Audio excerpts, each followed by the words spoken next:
I live in a house on the edge of town, among gray fences and crooked streets, where the wind carries packages as if they were lighter than dust. My house, once spacious, now looks abandoned. The paint has long since peeled off, the roof leaks, and even the cats from the street avoid it. I am 82 years old, and every day I wake up to a silence that is louder than any scream. This house used to be filled with the laughter of my children, the running of my grandchildren, and the presence of guests. Now all I can hear is the creaking of the floor beneath my feet. My children live well. My son runs a company, has an expensive car, and lives in a new building. My daughter is a university lecturer, with diplomas, conference photos, and a constant sense of self-importance. They rarely come here. When they do, they don't look me in the eye, and they speak quickly, as if they are being served. "Dad, we're worried about you," they say, looking at their phones. Their words reek of cold. They decided long ago that I was no longer needed, and the fact that I was still here was more of a burden than a reason for joy. Grandchildren, they never have. They sit in their rooms when they come. I tried to talk, asked about school, about friends, and they answered briefly, without interest. And one day my eldest grandson, without even looking up from the screen, blurted out, "Grandpa, you don't understand anything." And I suddenly felt that for him I was not just old, but almost transparent. As if I didn't exist. They didn't notice me in the store. The saleswoman takes my money without looking me in the eye. If I ask her something, she answers as if I'm distracting her from real life. In the hospital, where I sit in line for hours, the doctor doesn't even listen to the end of my words. "At your age, Grandpa, it's normal," he snaps, and I leave the office even emptier than I came in. I begin to understand that society sees nothing in me except old age. To them, I'm just wrinkles, shaking hands, and a slow gait. They don't know who I was. They don't remember that I once led people, made decisions that affected their destinies. My word had no weight. I was someone people came to for advice, respected, and even feared. And now I've become a shadow. A shadow that can't find a place for itself even in its own home. Every morning I do the same rituals. I wash myself with cold water, look in the mirror, and see a stranger there, wrinkles cut into my skin, a look that shows more fatigue than light. I make myself coffee, even though it's been hurting my heart for a long time, and sit down at the table where there's only one plate. I eat slowly, looking out the window, and every now and then I find myself thinking, why am I still here? My days are monotonous, but every time I feel something rotting inside me. It's not just old age. It's resentment that grows like a weed, entangling my thoughts. I hear it whispering to me in the dark at night. "You gave it your all. And what did you get?" I remember how my voice used to stop arguments at work. How my partners respected me because they knew that if Upton said it, it would be done. I remember how proud my children were when I came to school for their holidays. I remember holding my wife's hand, and she said she wasn't afraid of me. And all that is in the past. Today I'm just superfluous. Today my name means nothing. But something inside me is starting to stir. A thin thread of anger, so weak that it could be broken with a single gesture of concern. But no one did it. No one even tried. And so this thread grows, thickens, becomes strong, like a rope tightening a noose. I begin to see the world differently. The people on the streets, they all live in a hurry, without looking back. They think I'm no one anymore. But I remember everything. Every insult, every indifferent answer, every look full of superiority. I write them down in a notebook that lies under my bed. So far I've only written dates and names, but each entry for me is like a nail in the coffin of the former silence. I'm still silent. I'm still listening to this world and its cold voices. But it's not loneliness inside me anymore. Something else is growing there. And I'm not sure if I can stop it myself. I often sit by the window and let memories wash over me like a cold wave. It's the only thing that still keeps me alive, the memory of who I was. I grew up in poverty. My father was a simple laborer who came home at night with his hands scratched and black with grease. My mother did laundry for other people, and I realized early on, if I didn't build my own life, no one would help me. I had nothing but willpower and anger at the world. But that turned out to be enough. I started my first business from a garage. Back then, I didn't know what rest was. During the day, papers, deals, persuading people; at night, cargo, bills, endless numbers. I fought not only with competitors, but also with my own fatigue. But fatigue didn't break me. It only tempered me. I remember when my first big money came into my hands. It smelled of paint, novelty, freedom. I bought my wife a dress that she was afraid to even try on. "We have so many expenses," she said. And I just laughed. I wanted to see her eyes full of light. I wanted to prove to her and everyone, I can do it. And I did. Over the years, my business grew. I was known in the city. People squeezed my hand harder than anyone else's. My word was a guarantee, and the office always smelled of strong coffee and cigars, which I allowed myself only at the most important moments. I was building an empire not for myself. For my children. So that they would never feel the need that I remembered from childhood. My children grew up next to all this. They saw their father return late at night, how he was nervous before big deals, how he sometimes screamed from fatigue, and then, a moment later, laughing with them, throwing them in his arms. I was strict, yes, but also loyal. There was a place for them in every decision I made. There was a part of their future in every victory I had. I remember building a house. I laid the first bricks with my own hands, dreaming of how children's laughter would sound in these rooms. And so it was. When we moved in, my wife cried with happiness, the children ran down the hallways, and I stood on the porch and felt that I had finally succeeded. Back then, I still believed that my sacrifices were not in vain. But behind every success there was another side. I lost friends because work took up all my time. I lost my health, sleepless nights, endless trips, nerves. Several times I was close to betraying my wife, because temptations always went hand in hand with money and power. But I restrained myself not because of holiness, but because she was my only light, my quiet harbor. If it weren't for her, I would have been gone a long time ago. She knew how to silently make tea when I returned angry and exhausted. She understood my storm, even when I was silent. She was my heart. And when death took her, a part of me died too. Only the children remained. I convinced myself that it still made sense because for them I worked, for them I went against myself. I remember sitting next to their beds when they were little.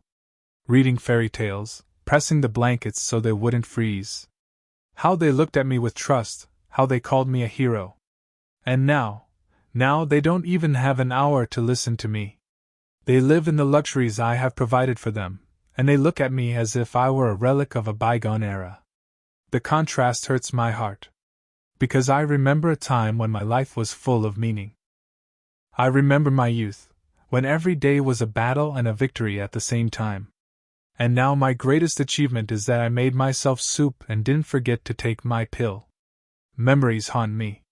They are like ghosts that burst into the room and whisper, "Look who you were. And who you have become."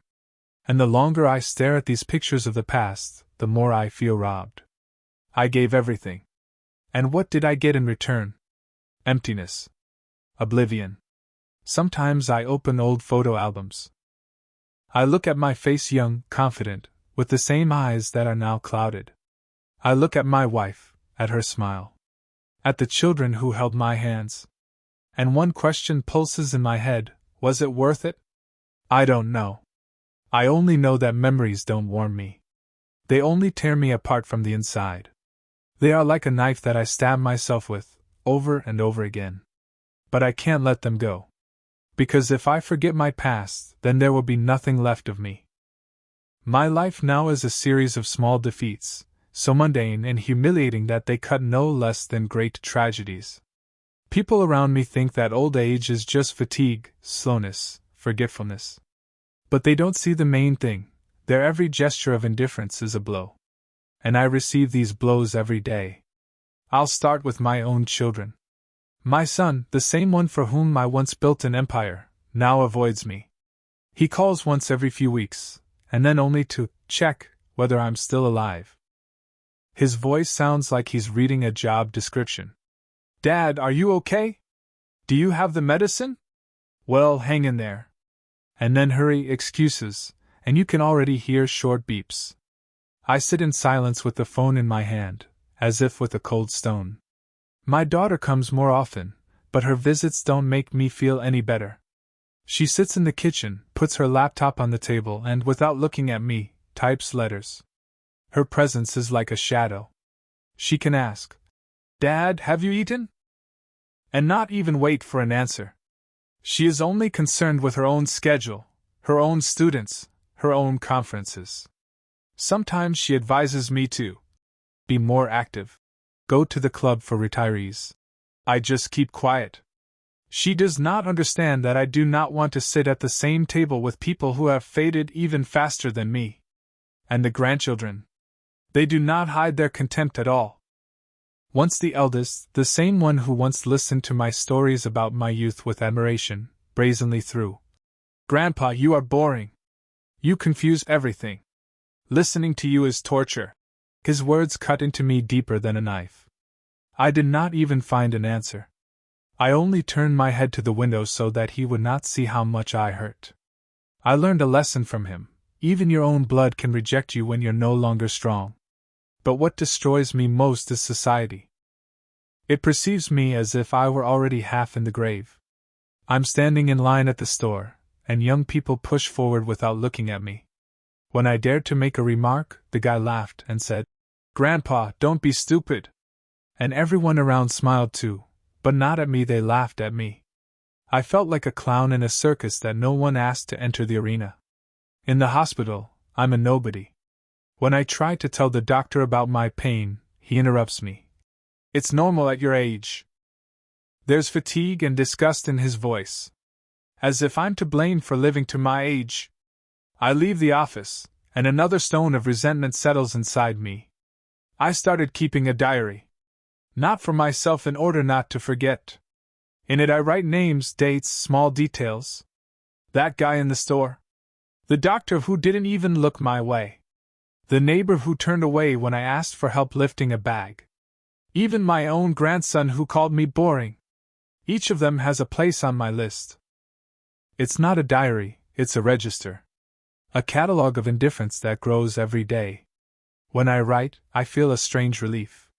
As if these notes are not just letters, but the bones of the future house I'm building. A house where I won't be a victim. Where I'll decide for myself, who will pay for their actions and how. One scene in particular stuck in my memory. I was returning from the market with heavy packages. I stopped to rest. A young man was walking by, and I dared to say, Son, will you help me deliver? He didn't even stop. He just looked at me and smiled, that condescending smile that looks more like spitting in the soul. Old man, somehow, he said, and walked on. The packages slipped out of my hands, the apples scattered on the asphalt. People walked by, someone even stepped on one, crushing it. I looked at this mess and realized, here it is, my value to the world. 0. That evening I sat for a long time over my notebook. My hands were shaking, but I wrote his name big, bold, black. I circled it several times until the paper started to tear. It was not just a note. It was an oath. Every moment like this is a small death. And I die every day. But at the same time, something is being born inside me. It's as if another being is slowly rising from the ashes of my humiliation. One that remembers every laugh, every insult. And this being no longer knows pity. My house is not as empty now as it seems to the children. The silence is full of the rustling of pages as I turn over my list. It contains my pain, my anger, my future. They think I'm old and powerless. But they don't understand, I'm learning to wait. And I'm waiting very carefully. I endured for a long time. For a long time I collected this dirt of indifference inside me, like stones in my pocket. But in every river there comes a moment when the water overflows its banks. For me, this moment came that day when, as always, I was returning from the store. The sky was low and heavy, a sharp wind was blowing, and my hands could no longer bear the weight of the packages. Inside were a few apples, some bread, milk, the little things that I bought to live another week in silence. I stopped at a bench, put down the packages, wiped my forehead. People were passing by, young mothers with strollers, schoolchildren, men in suits. I looked at them and thought, I was once among them too. I also had things to do, I ran, I was in a hurry. But now I was only a shadow among them. I felt that my strength was leaving me. The packages seemed heavier than stones. And I dared to do something I had never done before. I asked for help. He reached out his hand to a boy walking by and said quietly, "Son, can you help me deliver?" He stopped. I was hoping for at least a hint of sympathy, but his eyes flashed with contempt. "Can't you do it yourself?" he said, and there was neither sympathy nor even indifference in his voice. There was only something worse, open contempt. The people nearby began to smile. Someone stopped, looked around. And then the boy added, so that everyone could hear, "Look, the old man can't deliver the packages." Laughter hit me like a cold knife. At that moment, the packages slipped from my hands, and everything I was carrying scattered across the asphalt. The apples rolled into a puddle, the milk bottle broke, and the white liquid spread across the street, as if the last of my dignity had drained from me. I looked up. People were looking at me, some laughing, others just walking by. No one helped. No one even stopped. I saw only one thing in their looks: I didn't belong here. I was superfluous among the living.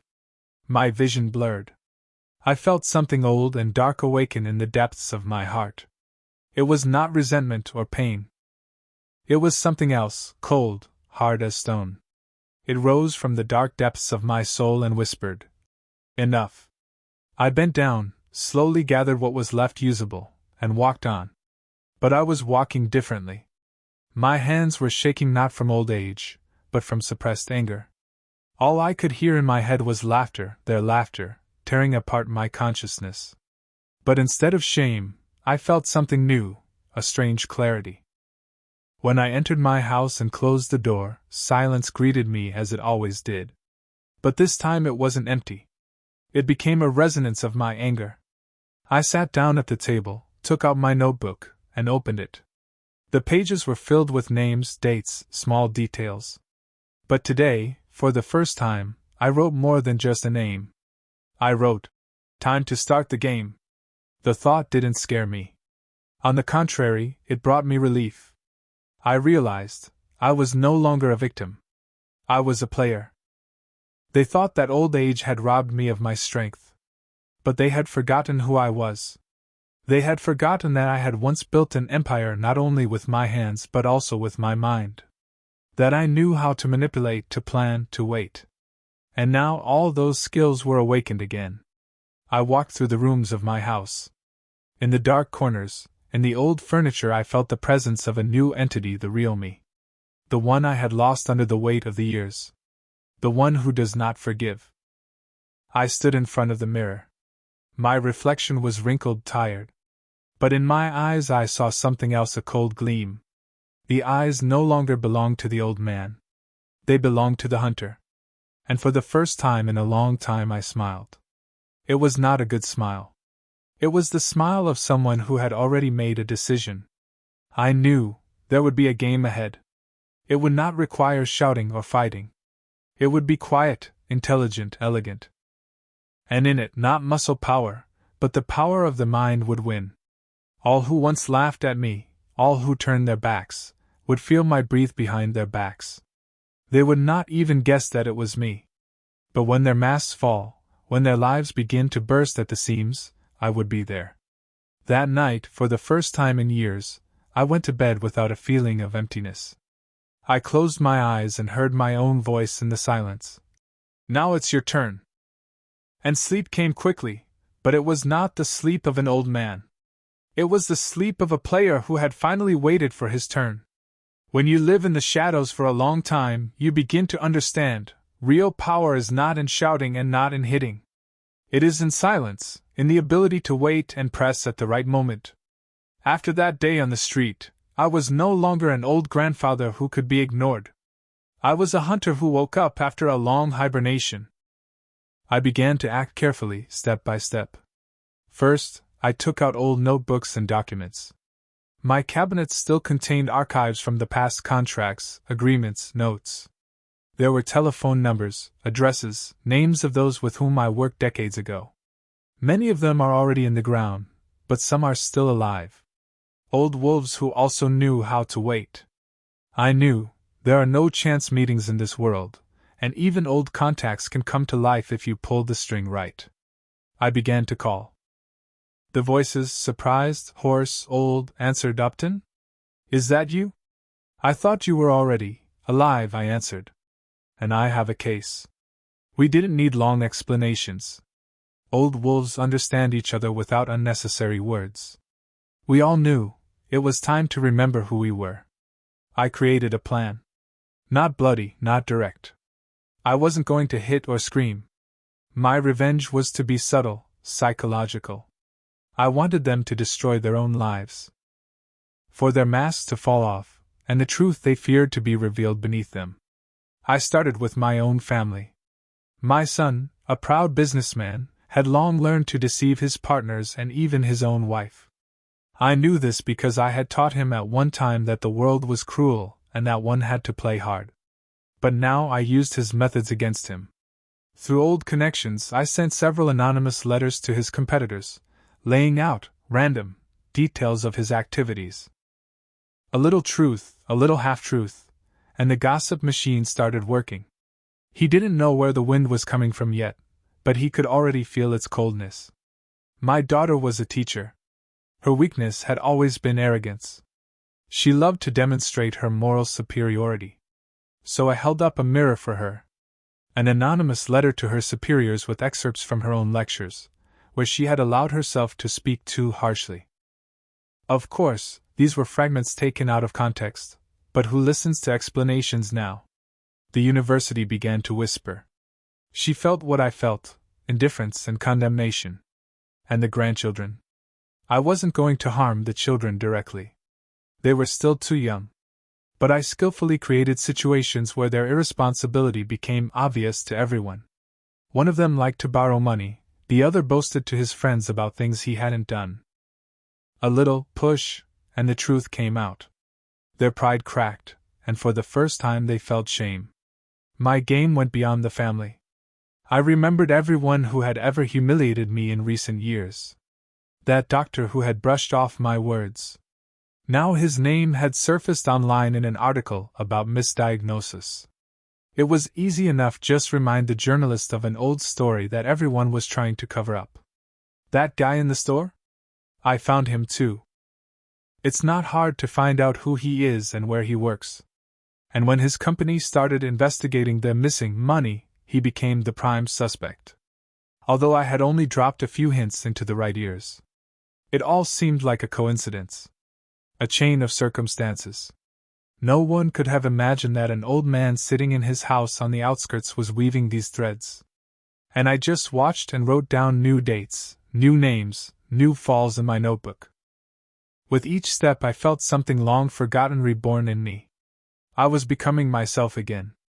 Not the old man who was despised in the store, but the Upton who had once built an empire. My body remained old, but my mind was sharp as a blade again. And I felt the sweet taste of control. My silence was no longer a burden. It had become an ally. In the darkness I listened to the world around me crack, as the people who despised me began to lose their balance.